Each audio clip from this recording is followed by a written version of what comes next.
What's going on, everyone? It's Ben from YGO from Zero, back with another Retro Yu-Gi-Oh video, and this one's going to be a pretty fun one as I'm featuring a really cool deck. Now, before we dive into the deck and what it's trying to do, I just want to announce that, I've been calling the format that I'm about to cover AST format because that's generally the naming scheme that I've used for a lot of the other sort of unlimited formats that I've featured on the channel.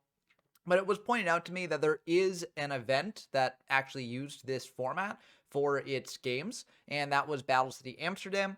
And so I've decided to call this format Amsterdam Format. I also like Amsterdam Format because it still has the AST in the name. You just take out the M, and then there you go. So we're going to be calling this Amsterdam Format for the foreseeable future. Again, I'm not really going to spend too much time in this format because I feel like there is a lot of crossover with Chaos format that I just covered. But there are some unique decks in this format because Ancient Sanctuary introduced some cards that really do provide some strategies with a lot of gas, and this is definitely one of them. So, if you remember from Chaos format, there was a sort of combo 3-mock deck, which was playing triple Dark Magician of Chaos and trying to bring this thing out and pull off crazy combos. And the big issue with this is that if you activate a Reasoning in Chaos format, then your opponent's always going to call 8, and if they call 8, then you won't get your Dark Magician of Chaos out, and you'll milled a lot of your deck and have a lot of spells engraved. So if you have follow-up like Monster Reborn or Premature Burial, then that's very good.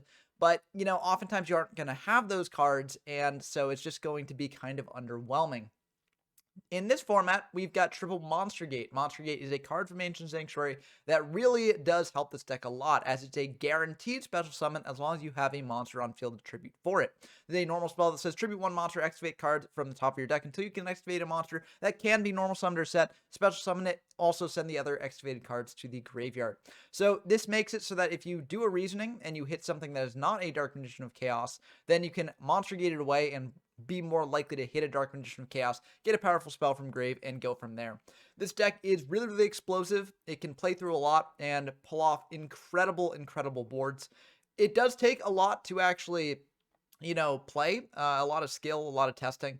I don't think I'm the best player in it yet. I did a fair amount of test hands before diving into the games shown, but even as I played those games, I discovered new ways to sort of play the deck and things that I should do differently in the future. And I think this deck has a lot of room to grow, so I'm curious to see if people will actually experiment with it a little bit more. And I think with more experimentation, I mean, it's already tier 1 in my opinion, but it could potentially rise to maybe higher than that depending on what people do with it. But before diving into the games that I played with it, let's just dive into the deck itself.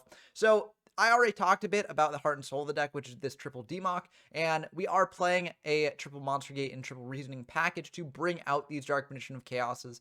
And because we're playing this package, we do want our monster count to be a little bit light. So all we're really playing for the monsters are triple Dark Magician of Chaos. We're playing a Chaos Ember Dragon and a Black Luthor Soldier on the beginning, because these cards can't be summoned off Reasoning and Monster Gate, and if you have them in hand, they can make your combos even more explosive and make you more likely to win the game.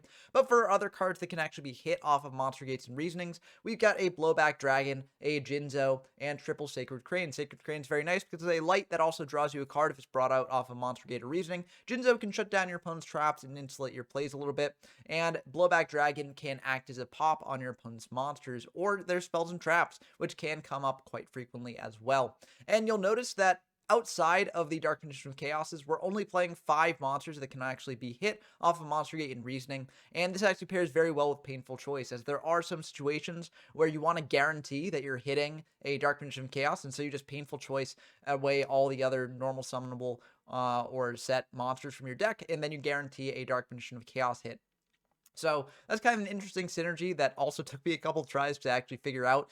And Painful Choice is one of the trickiest cards to actually play in this deck because you always have to decide, like, okay, what am I setting up in the grave? Am I trying to thin out some Dark Magician of Chaoses so I don't necessarily draw them and have them in grave to revive off things like Monster Reborn or Premature Burial? Am I trying to get rid of my other normal summonable targets for my Monster Gates and Reasonings? Or am I trying to set up the grave with powerful spells like Dimension Fusion, Graceful Charity, etc.?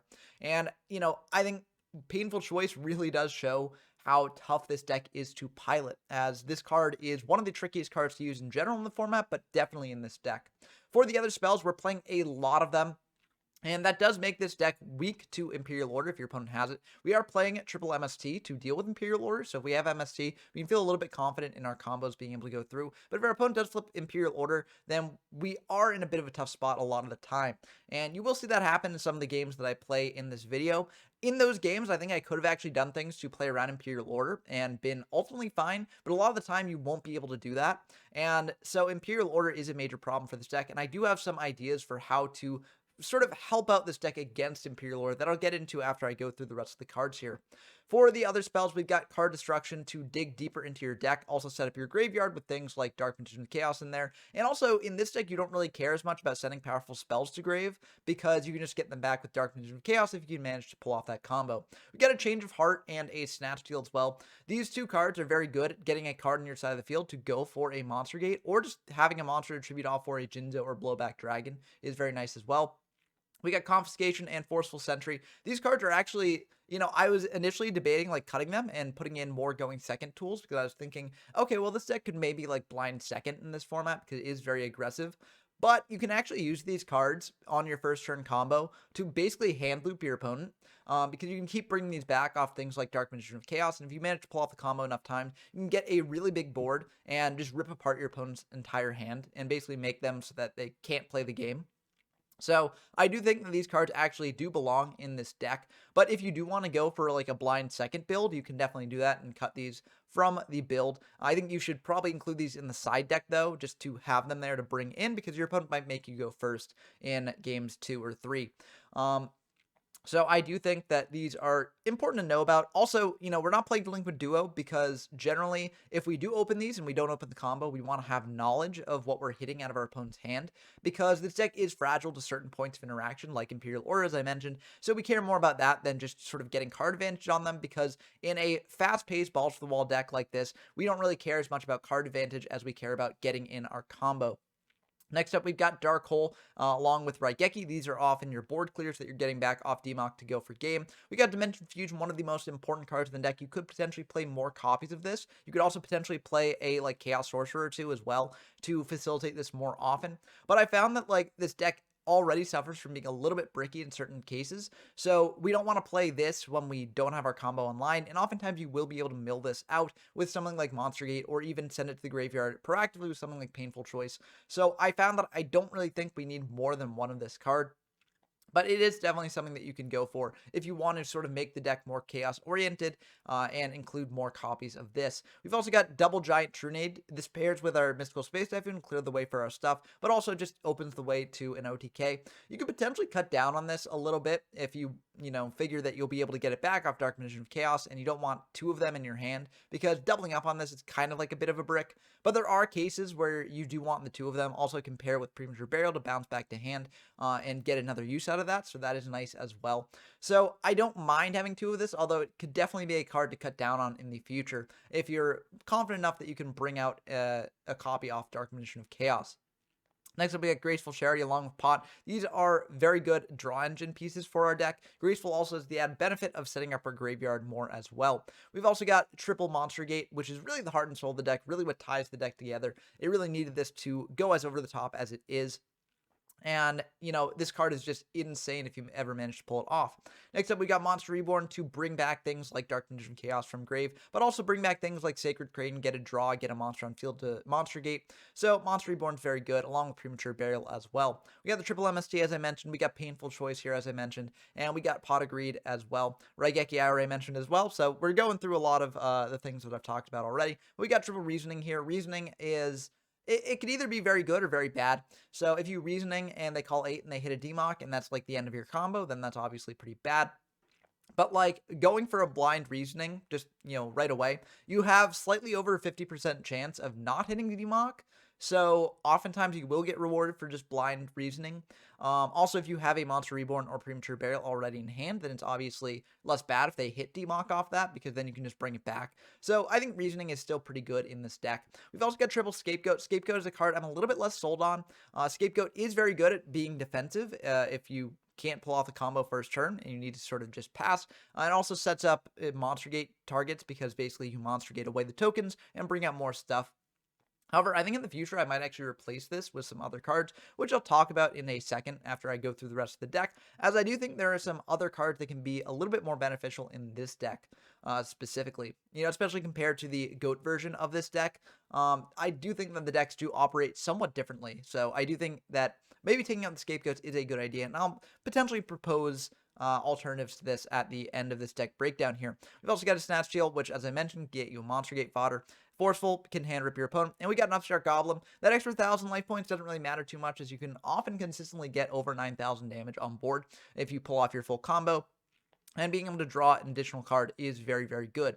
For the traps, we get Imperial Order because it shuts down a lot of what your opponent might do, and is very, very good for that reason. And we've got a Call of the Haunted, which can bring back things like your Dark Magician of Chaos, bring back things like Sacred Crane, like your Jinzo if you need to shut down your opponent's Imperial Order. Call of the Haunted is a way to play around your opponent's Imperial Order and also set up for later plays later on.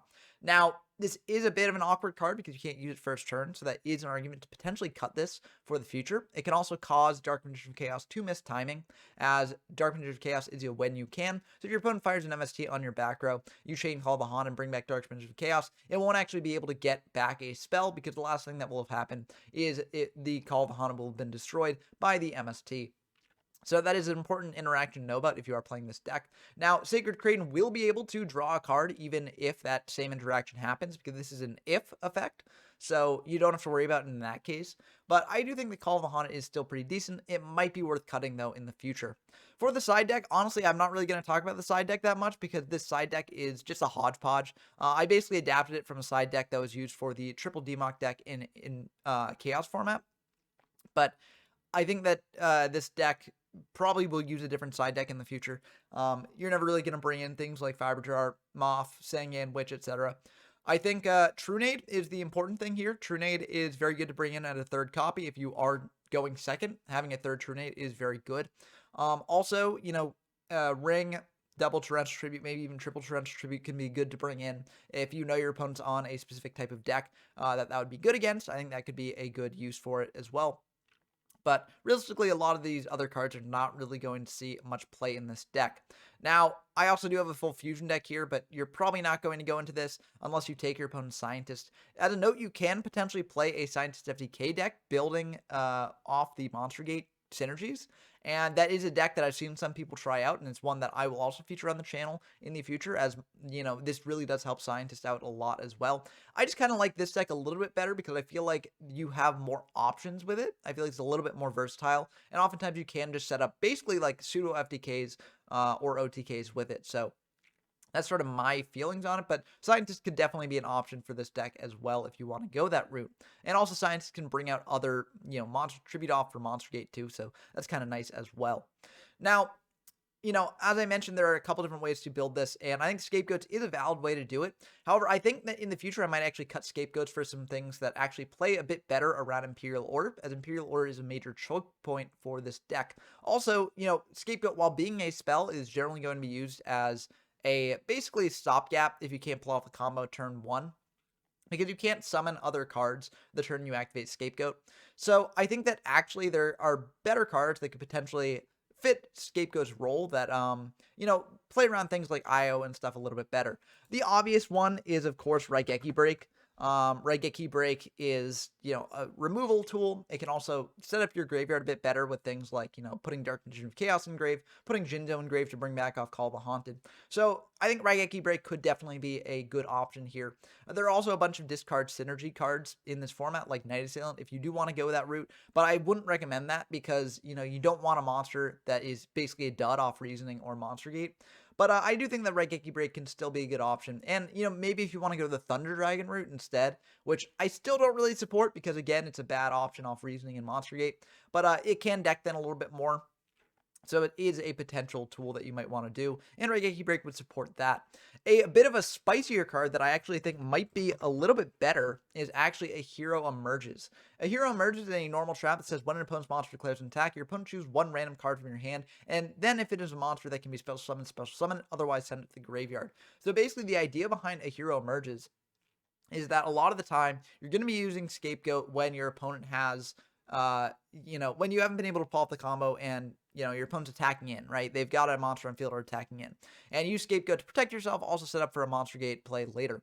Hero Emerges fulfills a similar role because a lot of the times when you can't pull off your combo turn 1, it's because you do have a bit of a bricky hand with, DMOCs and other things like that.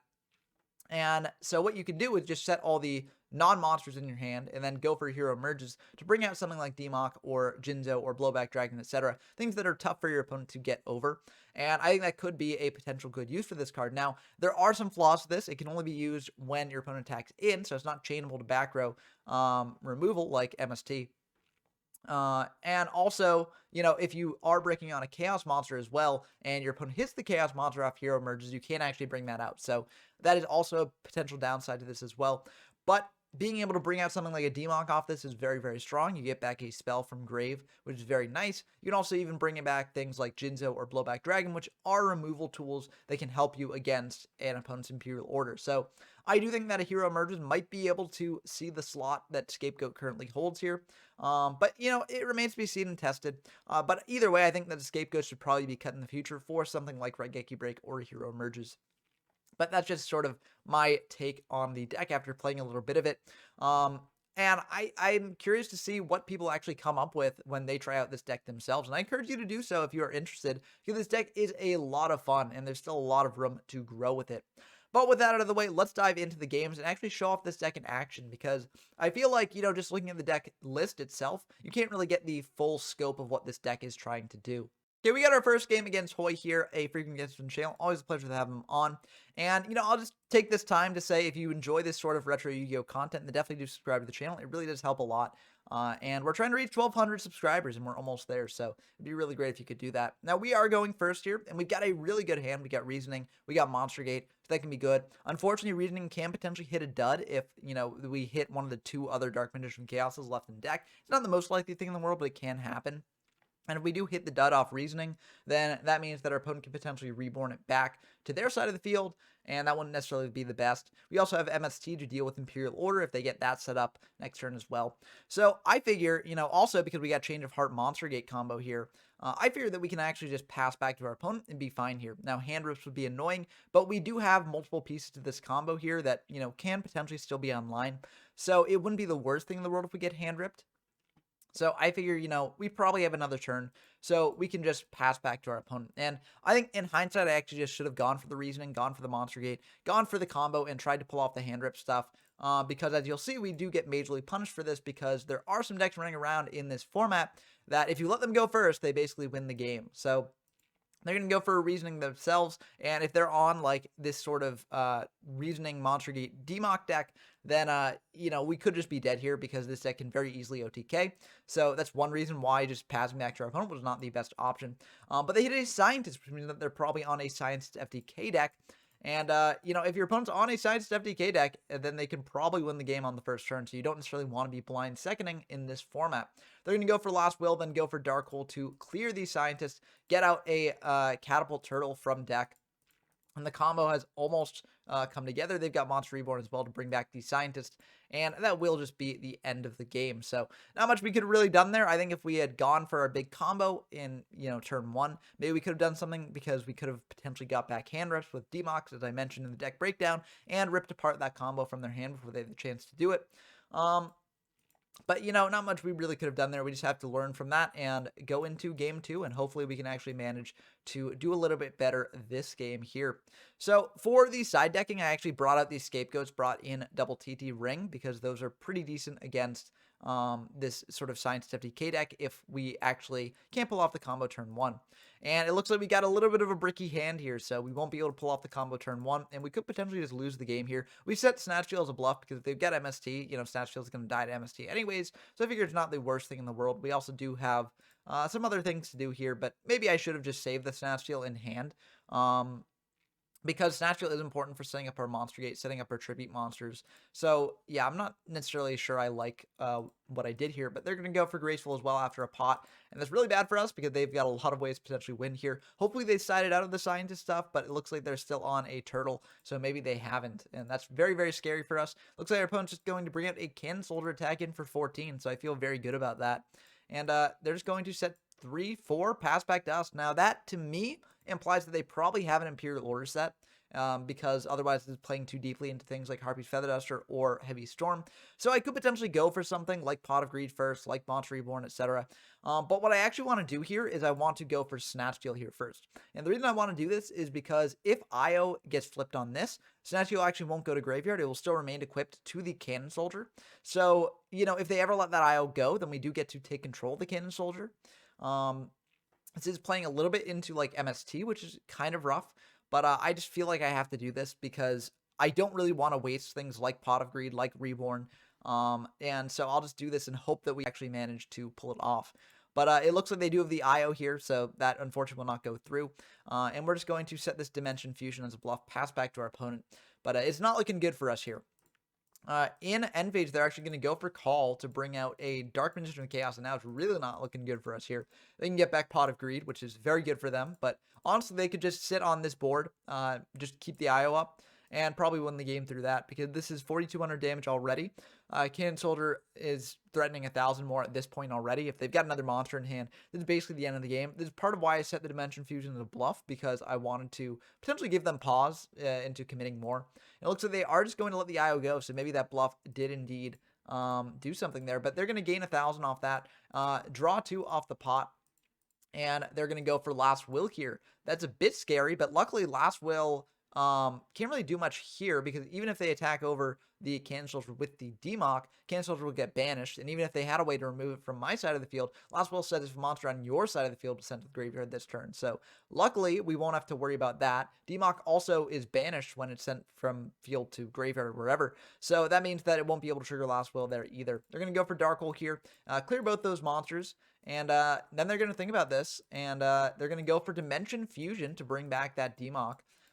Then this Dimension Fusion, this DMOC will be able to get back another card here. So they're going to get back a Pot of Greed yet again. And it's looking pretty bad for us. They're going to go for Pot of Greed yet again, draw 2 more, and just go to battle and attack. So actually, this isn't really the worst for us. Actually, we do have a chance to pull some things off here. They're just going to pass back to us. We now know that, you know, they don't have IO left because that is gone. So we can sort of do our plays with a little bit more certainty. We're going to start with this pot just to get some more idea of what we're working with here.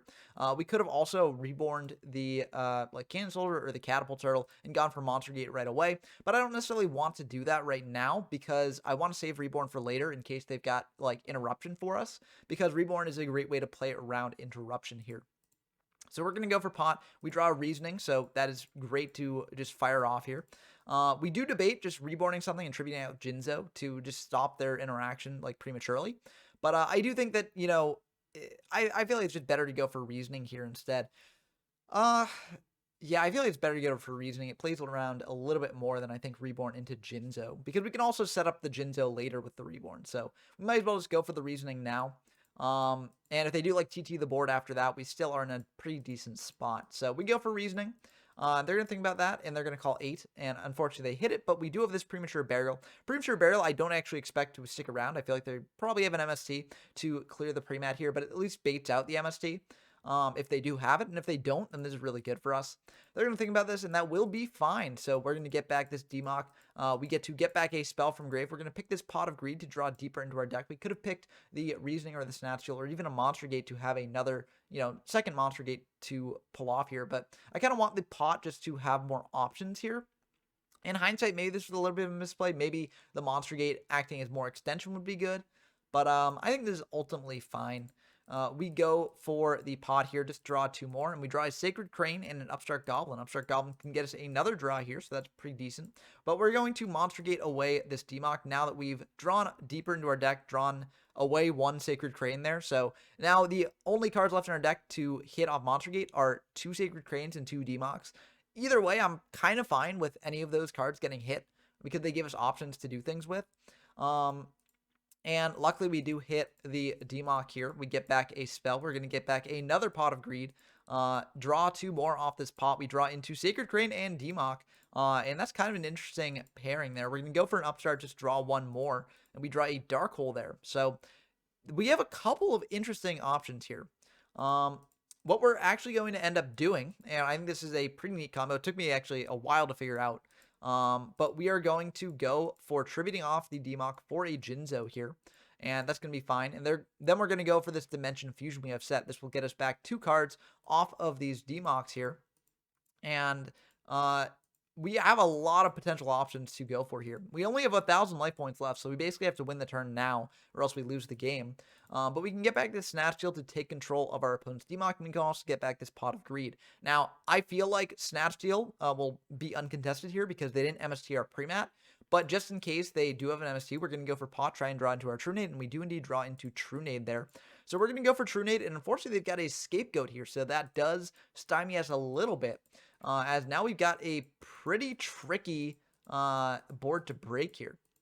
Luckily, I do think that we actually can still break it. It does take some thought, but we do manage to figure it out. So we go for a Snatch Steal here, and then we go for Reborn, targeting a Catapult Turtle. And now what we can do here is we can hit over all their tokens with our Catapult Turtle, a DMOC, a Jinzo, and another DMOC. Get in for 2,800 off of this DMOC, and then we still have enough fodder off of the Turtle to actually win the game. So we're going to go for the Turtle, tribute off that, deal 14, tribute off another DMOC, and yeah, we just, this is definitely the end of the game, and yeah, so that's going to do it for game 2, and I think that this game definitely shows how resilient this deck can be, and especially, like, how good the combo can be. Like, we played through multiple points of interaction with them, and, you know, we had options for how to actually structure our plays to better do that. So I think this was a very, very cool showing for the deck in game 2. Now we're going to game 3, though, and our opponent will be able to go first here. So a bit of a scary situation to be in, especially against a Scientist FDK deck. But let's hope we can actually manage to survive a turn and then pull off our combo. So they are going to go first, and this is a pretty good hand if, you know, they don't actually combo off. It may not seem like a good hand because we get double DMOC, but the good thing about having double DMOC plus a Reasoning is that we've only got 1 DMOC left in deck, so it's very unlikely to hit that. So it's basically a guaranteed summon off the Reasoning. So I feel pretty good about that. They're just going to set to Pass Back Dust. We draw Monster Gate as well to pair with the Reasoning, which is very nice. We're going to go for Reasoning. They call 8, and luckily we hit this Sacred Crane. And Sacred Crane is especially nice because now it's a light, and Monster Gate can get that light in Graveyard for us, so that's very nice. We draw a card off the Sacred Crane, and we draw a Reborn as well, so that's really good. We're going to go for Monster Gate here again, and we hit a Sacred Crane, so we'll be able to draw another card here. So we draw into a Dark Hole, not the best for us right now, but we can go Reborn here, target the Sacred Crane Engrave. This gets us another draw. It also gets us 2 monsters on field to tribute for a Reasoning, or tribute for a Dark Magician Chaos. But first, we're going to go for Reasoning just to set up our graveyard a little bit more with more spells, more options for us if we so choose. They're going to go for 8 again, and unfortunately, they do hit it this time, but now we have a monster Engrave, so now we can summon out DMOC, get back Reborn, Reborn back a DMOC, and get back another spell from Grave. So we're feeling pretty good about this. We are indeed just going to tribute off those 2, go for DMOC here, get back a, we actually can think about this a little bit because we also have Painful Engrave, so we could potentially set up for a Chaos Ember Dragon as well, by painfulling in like some more darks and stuff. We could also banish this Dark Magician Chaos Engrave plus the Sacred Crane to bring out this Chaos Ember Dragon, and then we could, instead of getting the Reborn, we could have gotten back Dimension Fusion instead, and gone for that. So there were a couple different options that we could have gone for here. I think ultimately this is still fine. We go for Reborn and bring back Graceful because Graceful can pitch a Dark Magician Chaos Engrave and then set us up for the CED there. I think this actually was a bit of a misplay though because again, I could have set up the CED in other ways, gone for the Dimension Fusion off of one of these Dark Magician Chaoses, and been in a bit of a better spot. But I think this is still ultimately fine. We pitch a DMOC here, and we also pitch a Dark Hole. We're going to banish the Light in the Dark to bring out this Chaos Ember Dragon, no prio, and now we're just going to hit in for everything. Now, I didn't actually normal summon this turn, I don't think. No, I did, because I tributed off the 2 cranes. So yeah, I couldn't go for the Jinzo here. But we are just going to hit him with everything. If they do have ways to clear this, then we've got Call of the Haunted to bring back something from Grave later. But there's more reason why I should have pitched the Jinzo off the Charity instead of pitching like the DMOC, I think. Because Call of the Haunted on Jinzo is obviously very good.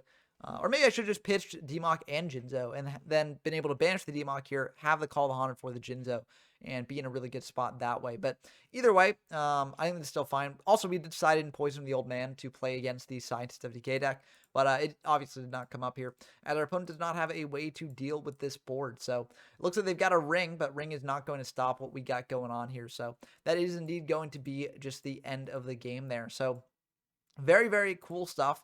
I'm glad that we got to show off the combos that this deck can do twice in a row. And again, as I mentioned in this game 3, like, I don't necessarily think I even played this game 3 optimally. I think that I could have gone for different branches down the combo line, and that does show like how tough this deck is to play.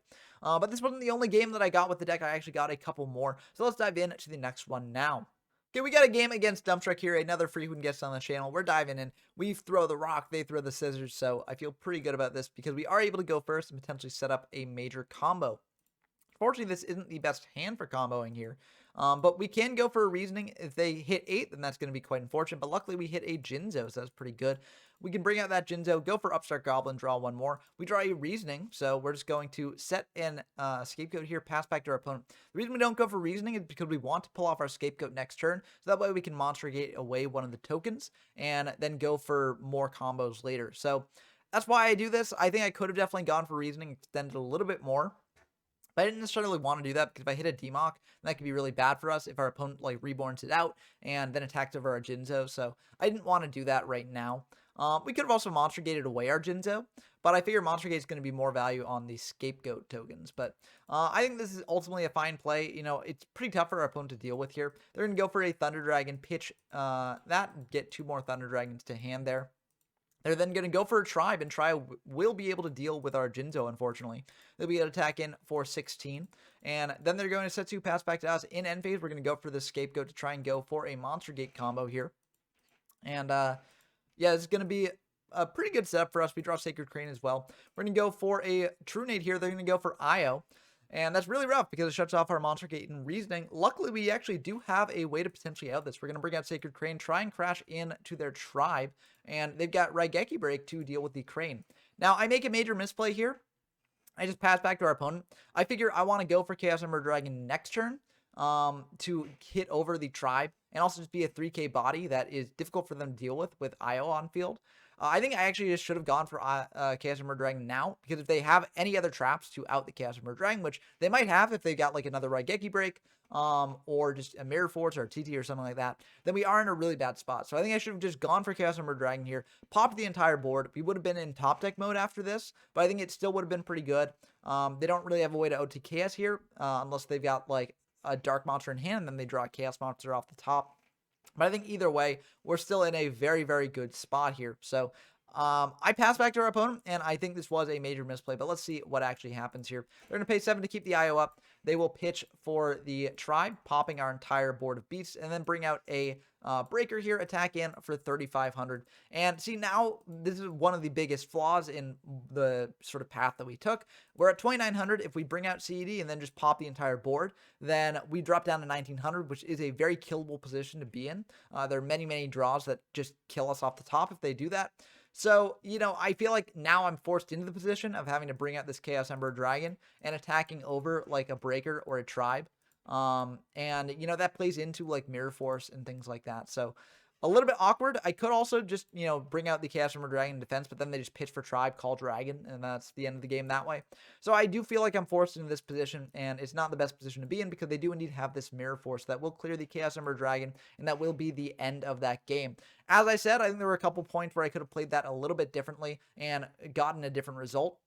I think we should have just brought out Chaos Ember Dragon, prio pop the board, and that would have been a much better position to be in. It still would have been an awkward spot, but we would have had potential combos to pull off later. So I feel like that would have been ultimately better for us. But, we gambled, and unfortunately we lost that gamble. So we're going to go into game 2 here, and let's see what happens now. This is it's not the best hand. We don't really have our combos online, but we do have Painful Choice to potentially open up some combo lines. So we're going to go for Painful. So then Forceful, Comfy, DMOC, Crane, and we're also going to send this Pot. So, if they give us a like DMOC or a Crane, then we still have the other engraved to bring back off Call of a Haunted, and we also have this Pot agreed to bring back off the DMOC as well. So I like this setup for us. And our opponent is going to give us the DMOC, which I think is the correct choice there. We could have also sent double DMOC, actually, and had a guaranteed DMOC engraved to bring out off the call. But I think that having call for the Crane is still pretty good. Also, plus Change of Heart does let us tribute summon out a DMOC after we go for the Crane. So I feel like that's pretty good as well. So we're just going to set a call, set Imperial Lore, pass back to our opponent. We don't necessarily want to set the Scapegoat. as it's a little bit awkward. I mean, what I could have done is also set the Scapegoat, and then if they go for like Harpy's Feather Duster, we'd get IO for that. If they have an MST for the IO, then we go for Scapegoat and Call the Haunted.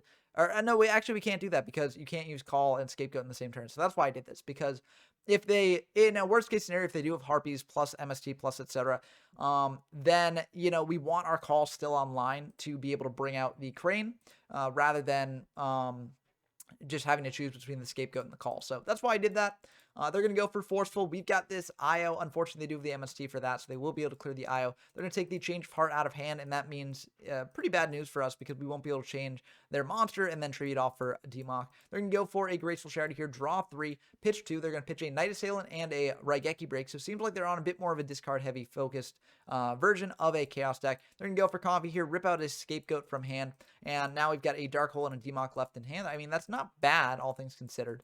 And then in the end phase, to play around like another MST, we're going to go for this Call here, bring back Crane, and draw a card off that. And we draw an Upstart, which is pretty good. We draw a Reasoning, which is pretty nice. We're going to go for Reasoning now. Unfortunately, they do have an IO again, but luckily they don't have any monsters to pair with it, so we can just attack in with Crane, and they have to keep paying for IO if they want to keep it around.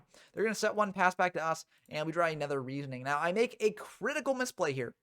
I really should not have done this because I'm thinking their set might be like a Night Assailant, might be like a Sinister Serpent, etc. So Crane can just hit over that and be fine.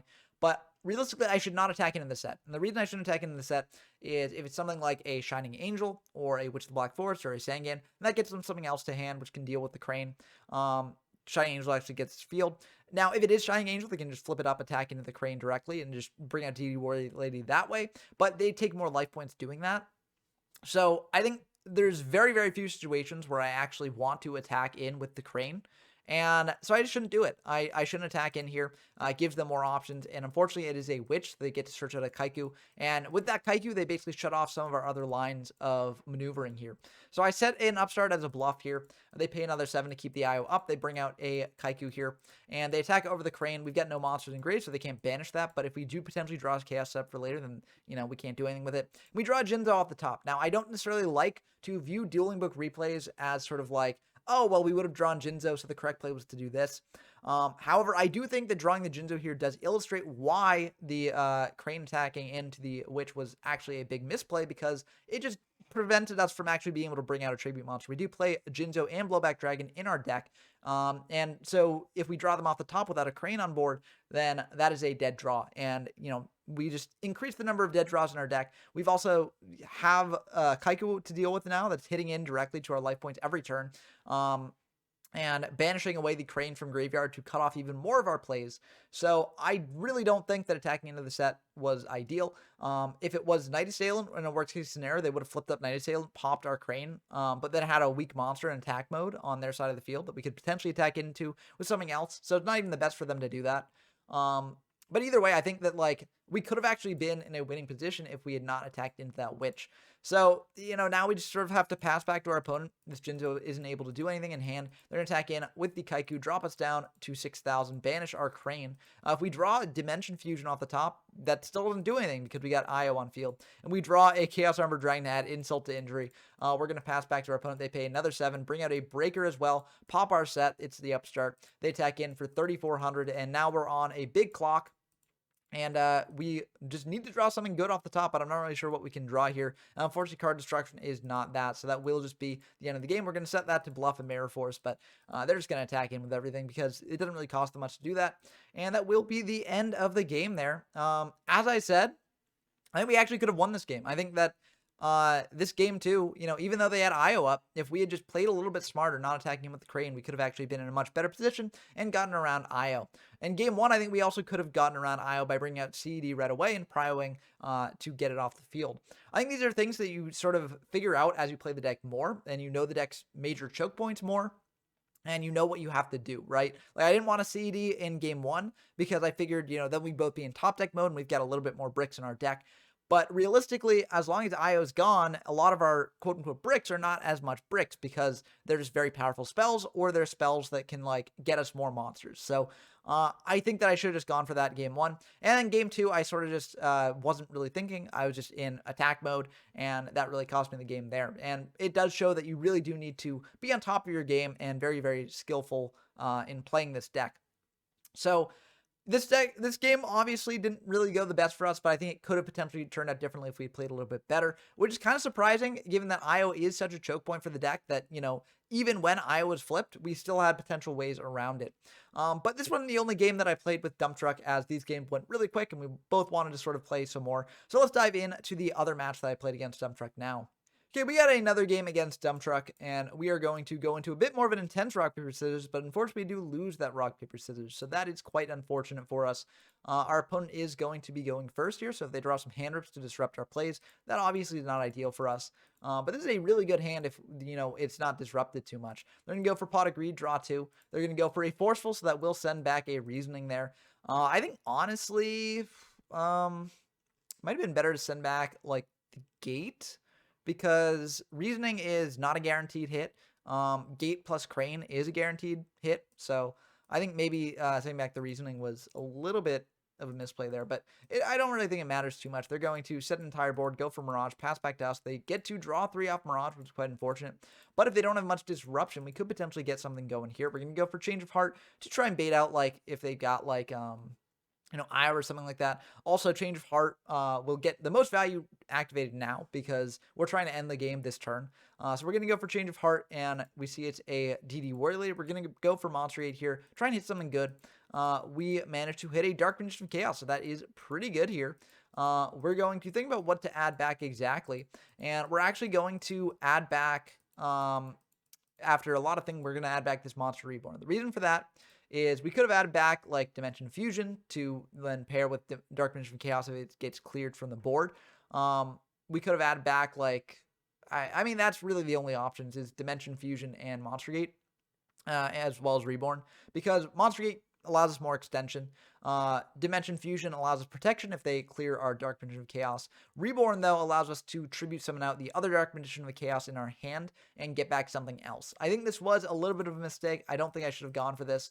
And you'll actually see why, because it is, our opponent does know about the Dark Magician of Chaos in hand. So they're going to think on the resolution of this, and they are actually going to Raigeki Break and pop the Dark Magician of Chaos here to deprive us of that. So that's quite unfortunate for us.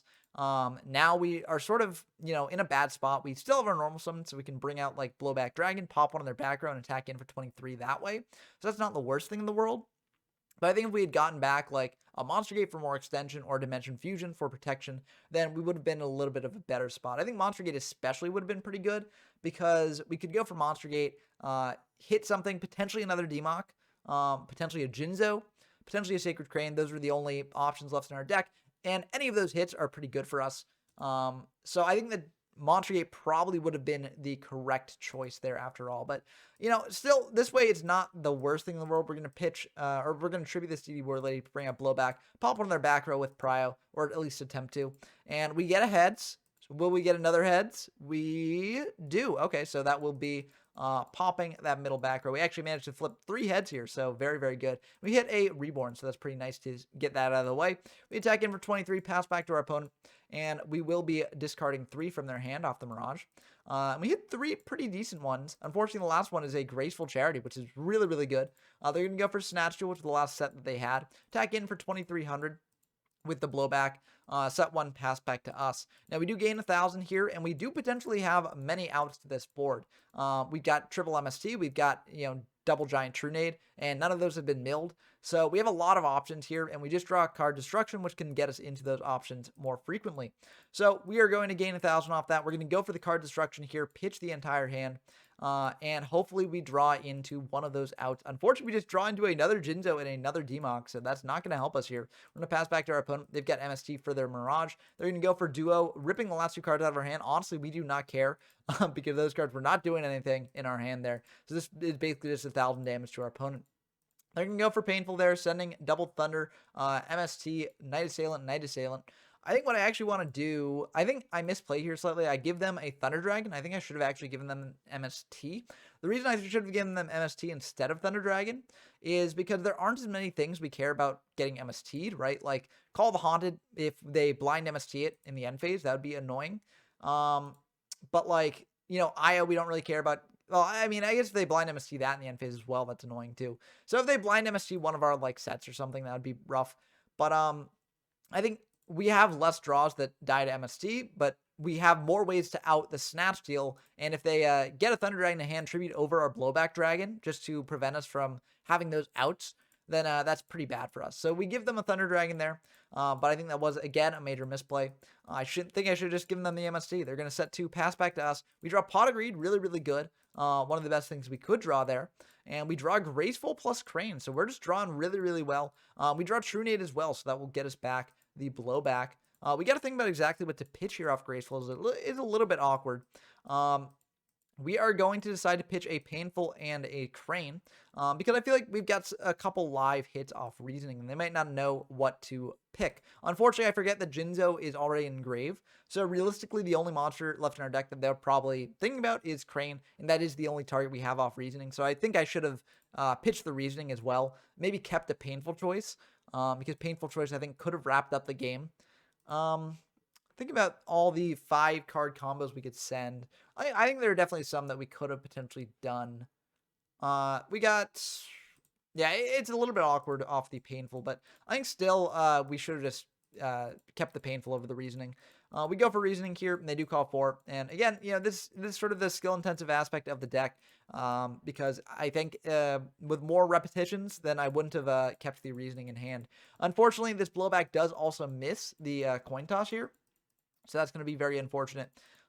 We attack into the set anyways because we can likely clear it. Unfortunately, the Magician of Faith, they get back Graceful Charity. They actually had game here if they got Reborn back, because they could have Reborn back our Dark Magician of Chaos, got back Reborn back the other Dark Magician of Chaos, and just been off to the races there. But they go for Graceful, so that gives us a slight chance here, not much of a chance, but it is a slight chance of potentially surviving. But it's not looking good for us here. So our opponent's going to go for Graceful here, draw 3, pitch 2, and they're going to go for Snap Steal on our Blowback, summon out a DD Warrior Lady, and we're still alive somehow. So, you know, we've got a slight chance that we might potentially make it out of this. They're going to set 1 pass back to us. We draw Chaos Ember Dragon. We do have the Light and Darks engraved for that. So that is pretty good. We are going to think about this a bit, and we are going to banish a Light and a Dark to bring out that Chaos Ember Dragon. And we are not going to use Prio because we can deal slightly more damage by attacking into the Blowback. This is playing a bit into Mirror Force, but if they got Mirror Force, I mean, it is what it is. And I mean, we're basically dead here either way. We just got to hope that they don't have a monster with 1600 or more attack left in their deck to stop this. Unfortunately, they're going to go for a call to bring back Sangan to then get a search off this if they can. Also, Night Assailant gets sent, which means that they're able to get back a Magician of Faith. So, you know, it's not looking good for us. Luckily, they've got no targets for the Sangan left, but they do have the Sinister Serpent to grab back to hand. And if we can stall for 6 turns, then we're in a pretty good spot. But unfortunately, we cannot do that. We draw Reasoning, so that will just be the end of the game. They can flip up Faith and get back whatever they want there. So maybe I could have survived a little bit longer if I set the Reasoning. Maybe they would have Faith back like an MST. But realistically, I was dead there either way. So I think I definitely misplayed that. I think I could have done a different combo line to potentially won that game instead of lost it. But that is how it goes sometimes. And, you know, it's something that you have to keep in mind when playing this deck. You have to constantly be thinking of the potential outs to your board. But we have a pretty good opener here, not going to lie. So we're going to go for Reasoning. Even if they hit DMOC here, we got Reborn to bring it back, so we feel very good about that. They do hit DMOC, so we're just going to go for another Reasoning. They're going to call 8 again, which I think is still correct. And luckily this time we hit Crane, so that we'll get a monster on board. Then we can go for Crane, draw a card. We draw BLS, so that's even better because, you know, we can go for a banish play with our Dimension Fusion here. So we're feeling really good about this. We're going to go for Reborn, target the DMOC there. And DMOC's going to get us a Pot of Greed. Now, I could have potentially gone for Graceful as well to set up the graveyard a little bit more with like a Dark, with Blowback, for instance. But I think Pot is slightly better, gets us a little bit more resources. But I think Graceful, you know, because I can also pitch like Snatch Shield pretty easily because given the amount of gas we have, we're likely just going to be fine here. So yeah, I think this was a bit of a mistake, but we go for Pot anyways. We draw Painful, so we are a bit rewarded for that. We're going to go for Painful here, send Comfy. We've already got the Forceful Engrave. We're going to send double DMOC, Crane. This way we've got a Light and Dark Engrave no matter what they give us here, and we can banish the DMOC no matter what they give us here. So they check that we haven't normal summoned yet, so because we haven't normal summoned, they're going to give us this Sacred Crane, which I think makes a lot of sense from their perspective, but we can actually do a pretty sick play here. We can go for the banish of a Crane and a DMOC. We're also going to use BLS's effect to banish the DMOC that we have on field, so this way our Dimension Fusion is a lot juicier. So we're going to bring out double DMOC and a Crane. So the Crane gets us a draw. The double DMOC gets us back a Confiscation and a Forceful Sentry, so we can rip our opponent's hand a bit. And this is looking really good for us. So we go for the Confi there. We see that they've got a Pot, Forceful, Duo, Faith, and an MST. So we're just going to send the Pot, so now they can't top deck that anymore. And then we're going to go for a Forceful here to send back the Moth. We send back the Moth because in case they could potentially go for like Light and Dark setup with like, I don't know if they're playing card destruction, but if they get Graceful, then that would be annoying. So I don't want to let them have that. So I'm just going to send back the Moth, and now they've just got a Duo, a Forceful, and an MST, none of which really threaten us. We're also going to just tribute off the Crane for a Blowback Dragon, just having a bigger monster on board. So that's something. But yeah, I'm just going to set a couple. I accidentally activate the Snatch Deal, but we're just going to set the entire thing here and pass back to them. And I think this is a pretty resilient board. There are some things that give us a little bit of trouble here. If they have Dark Hole, that's annoying for us because Dark Hole clears the entire board away, banishes the double DMOCs there. We still have a DMOC in Grave though, in case we get like pre-mat or something like that. So maybe I shouldn't have summoned the Blowback Dragon. Maybe I should have just kept that in hand to play around that a little bit. But I think that we're in a really good spot knowing what they drew. And they're going to go for MST on one of our back rows to say True Nade, and they reveal that they've just got 3 hand rips there. So I think that was a pretty good showing for the deck there.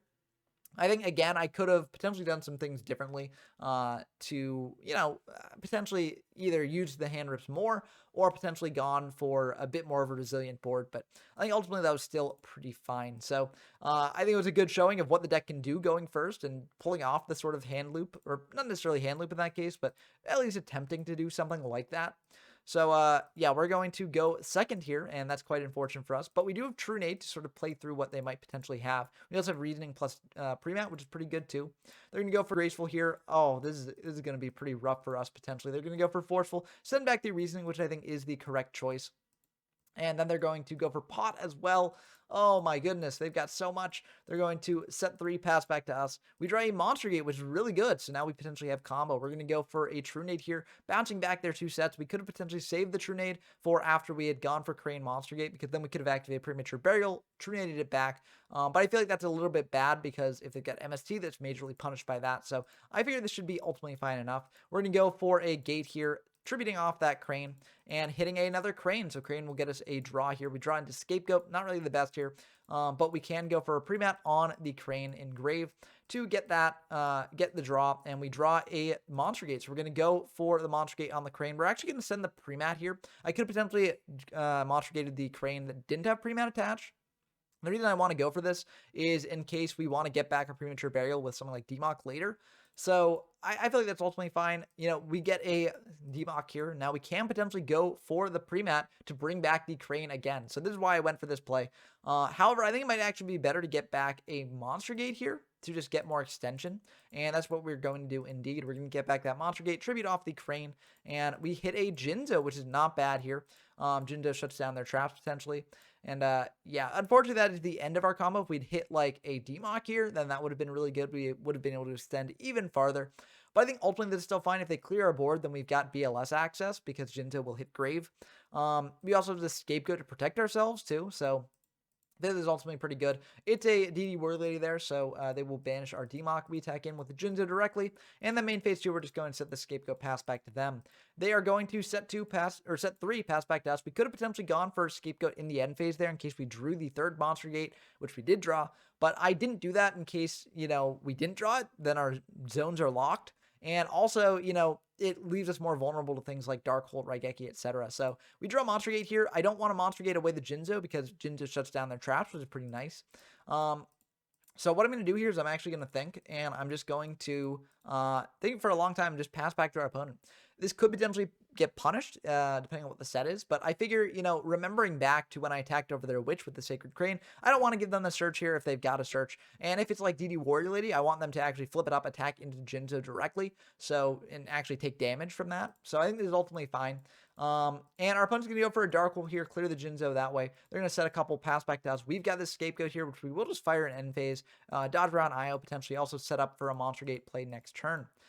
We are going to go for a Monster Gate here, tribute off 1 token, and that's going to go through, so I feel really good about that. We're going to go for Crane. Crane will get us a draw here. We draw Change of Heart, which is pretty good. And now we're going to get a little bit greedy here. This might be a bit too greedy, but I figure if we manage to stick a BLS on field, And then we've got Change of Heart in hand for follow-up later. If we manage to attack in for 4,600, Change of Heart should probably guarantee the end of the game. So I just say, you know what? I'm just going to go for it. I'm going to banish a Jinzo and a Crane. Just try and attack in for 4,600. If they got Mirror Force, at least I still got the tokens to defend myself. And unfortunately, they do indeed have Mirror Force. So I think I maybe got a little bit greedy there. Maybe I should have saved the BLS for later. But if they've got Kaiku, then that shuts off the BLS line later. So I figure it's fine to go for it now. We're just going to set an MST to bait out like an MST of their own, and that does indeed bait that out. I think honestly, in hindsight, I should have saved the MST in hand because they've got IO. That would be really bad. But I don't want to play into like Delinquent Duo, so that's why I go for that. They add back a Serpent there.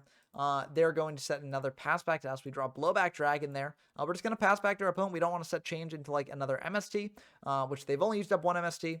The real punish here is if they've got like Duo. If they've got Duo, then that punishes holding the Change of Heart, but I think that MST is a more likely card that they'll have. Unfortunately, they draw the Duo there, so they will be able to rip both the Change of Heart and the Blowback Dragon out of our hand, bring out a Serpent, attack over one of our tokens there, pass back to us, and we draw Dark Finish of Chaos, which is going to be dead at this point. We pass back to our opponent. They're going to go for a DD Whirly, get rid of both of our other tokens, pass back to us. Not looking good, but Dimension Fusion actually makes it really good here. We're going to go for Dimension Fusion, and this is part of why we banished the Jinzo, because now Jinzo will shut off their traps, and that's very, very nice for us. So we are able to get out all of our monsters on field here, and this is going to be really good for us because we also have this DMOC in hand to tribute summon out off of that. We get to trigger Crane and DMOC here, so we draw a card off Crane because we do order it with Crane being Chain Link 2. I think you can do that, but I could be wrong because Crane is an if, and Dark Finish of Chaos is a when you can. So Dark Finish of Chaos might just be Chain Link 2 as opposed to Crane, but it shouldn't matter either way because Jinzo is negating all traps, so it's ultimately fine. We add back a Charity with that. I think, honestly, I could have gone for something a little bit different here. Maybe add back, like, a Monster Gate. If you look at the cards remaining in deck, the only summable card off Monster Gate is another DMOC. So I think I should have actually gotten DMOC, tributed off the Crane, get another DMOC from deck, and gotten back another spell. But I think it's ultimately fine. We're winning this game no matter what. We go for a Graceful Charity here, pitch a card destruction and MST. That was, I think, maybe well, I don't really think that's too much of a mistake. I go for Pod here as well. I mean, at this point, we've won the game already because, like, we can bring out Chaos Ember Dragon off of our Blowback Dragon and our Crane, and then hit over the Serpent, deal 27, and then trigger its effect to get rid of everything else. So we've won the game. This is sort of just spinning our wheels a little bit, but I didn't actually see the Blowback in Grave. I forgot it was in there. So I'm trying to do like some big brain calculating here, but it's not worth it. I go for a DMOC there, and then I go for another Charity, trying to draw into the third DMOC left in deck to pitch it for the CD. But then I realized that we are perfectly fine. So I just banish the Blowback and the Crane, bring out the CD, go for Reborn on top of it just to bring out BLS because you can do that. And yeah, I'm just going to win the game through BLS here. And that, yeah, that's just going to be the end of the game. I'm just going to actually go just all attacking. I don't even need to use CD's effect. If they want to do Scapegoat, then I still win. So that will be the end of the game. Actually, they couldn't even Scapegoat there because they summoned off of the Dimension Fusion. So that's kind of funny. But I hope that these games showed how high of a ceiling this deck can have and how explosive it can be. I really do think this deck is one of the best decks in Amsterdam Format. And so I do think that people should experiment with it. Again, I'm not going to spend too much time in Amsterdam Format because it's very, very similar to Chaos Format. And generally, I think like if two formats share a ban list, I'm not really going to spend too much time on them in the future. But, you know, I do think it's very, very important to highlight this deck in particular as it is really, really fun. And I will be highlighting more decks playing the Monster Gate package, things like Scientist FTK and some other FTKs that now exist with the introduction of Ancient Stakes rare cards. So, you know, you will be seeing more of this sort of thing in the future, but I do think that this deck has a lot of room to grow. Again, I think that cutting the Scapegoats is a potential option for the future. The Scapegoats didn't really do much for me, and I think something like, you know, Raigeki Break or even Hero Emerges would be a little bit better for this deck in the future. But what do you all think of the deck? Do you think that I'm sort of overhyping it, or do you think that this deck is actually a tier 0 deck? Let me know down in the comments below. I look forward to discussing with you all as always. If you enjoy this content, please do subscribe to the channel. It really helps a lot. As I mentioned earlier, we'd really like to reach 1,200 subscribers very soon. We're almost there. We're only about 50 away, so definitely subscribe if you want to. And also, if you want to support me directly, I do have a Patreon. Link is in the description down below. And if you subscribe to the Patreon, you will get shouted out in these videos. So big shout out to Bren Donker, Rincewind, Porkchop Coon, and GMYFS. It really, really means a lot to me that you support me in this way. But until next time, I've been Ben from YGO from Zero, and I'm signing off.